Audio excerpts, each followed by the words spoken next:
सांसें थमने का नाम नहीं ले रही थी। पूरी ताकत के साथ दौड़ी थी वो, लेकिन 2:35 की मेट्रो उसके सामने से धड़धड़ाती हुई निकल गई। अगली ट्रेन आने तक दम साधने के इरादे से बेंच की ओर रुक किया ही था कि किसी ने उसके कंधे पर हाथ रखा। नंदिनी? एक पल के लिए उसे निहारती हुई आश्चर्य भरी खुशी के साथ बोली, अरे अपराजिता, तुम यहाँ कैसे? इतने दिनों बाद। मैं कितनी बदल गई हूँ, फिर भी तुमने मुझे पहचान लिया। अरे तुम भी तो कितनी बदल गई हो, मुझे तो 2 पल लगी तुम्हें पहचानने में। 3 महीने पहले ही तो आई हूँ यहाँ। आंटी ने बताया तो था कि तुम यहाँ आने वाली हो, पर निकलने से पहले उनसे तुम्हारे बारे में ज़्यादा पूछ ही नहीं सकी। सोचा था अब इंदौर जाऊँगी तो ज़रूर पूछूंगी उनसे तुम्हारे बारे में। पर कितना अच्छा इत्तेफाक है कि उससे पहले ही आज यहाँ तुम मिल गई। यहाँ कहाँ रह रही हो? मैं तो सादाराम में, और तुम? लगता है आज इत्तेफाकन का ही दिन है। मैंने महीना भर पहले ही सादाराम में एक फ्लैट खरीदा है और कल ही हमने वहाँ शिफ्ट किया है। मैंने हफ्ता पहले यहाँ जॉब ज्वाइन किया है यार। रोज़ 2:35 की मेट्रो ही लेती हूँ, पर आज चूक गई। और तुम? मैंने आज हाफ डे लिया है, घर थोड़ा जल्दी पहुँचना था, लेकिन ये ट्रेन निकल गई। पर अच्छा ही हुआ, इतने समय बाद तुम मिली हो। अब अगली ट्रेन में साथ ही चलेंगे। कितना कुछ बात करनी है तुमसे यार।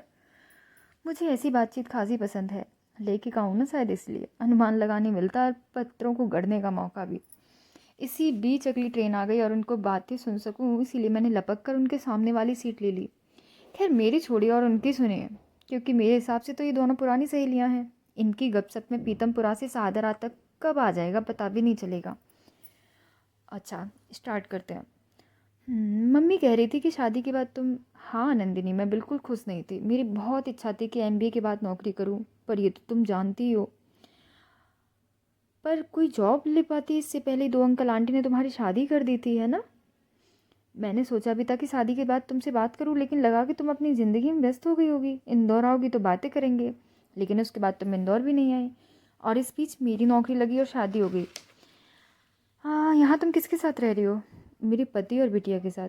पर मम्मी तो कह रही थी कि तुम्हारा डिवोर्स हो गया। हाँ, मैंने 4 महीने पहले दोबारा शादी की यार। याद है कॉलेज में हमारे सीनियर थे दीपक, उन्हीं के साथ।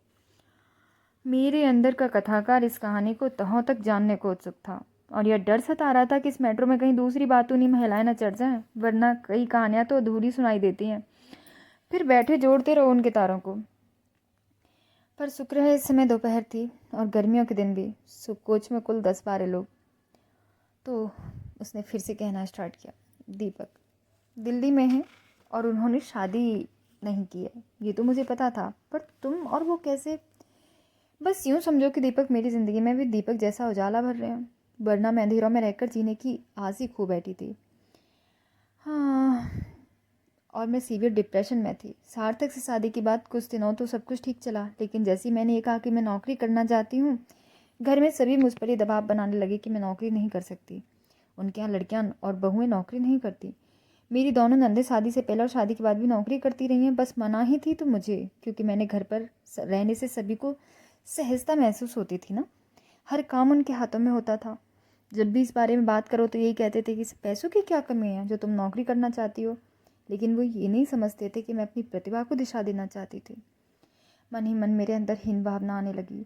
इतना पढ़ लिख कर भी क्या फ़ायदा? खाना पकाना, घर की साफ सफाई, और वो भी क्या घंटों तक चलता है यार। घंटे भर में काम खत्म, फिर पूरा दिन बैठकर मक्खी मारो, शाम तक सबके लौटने का इंतजार करते रहो। बहुत समझाया सार्थक को, लेकिन न वे समझने को तैयार थे और न ही उनके घर वाले। इसी बीच बच्चा भी हो गया। सोचा था सब ठीक हो जाएगा, लेकिन और भी स्थिति बिगड़ गई। घर और बच्चे का काम करने के बाद भी समय बच जाता तो मन की पीड़ा बढ़ती जाती कि मेरी सारी सहेलियां कुछ न कुछ कर रही हैं और मैं घर पर बैठी हूँ। अब मैं लापरवाह होने लगी, खुद के लिए भी और घर के कामों के लिए भी। तभी मेरा फ़ोन बज निकला।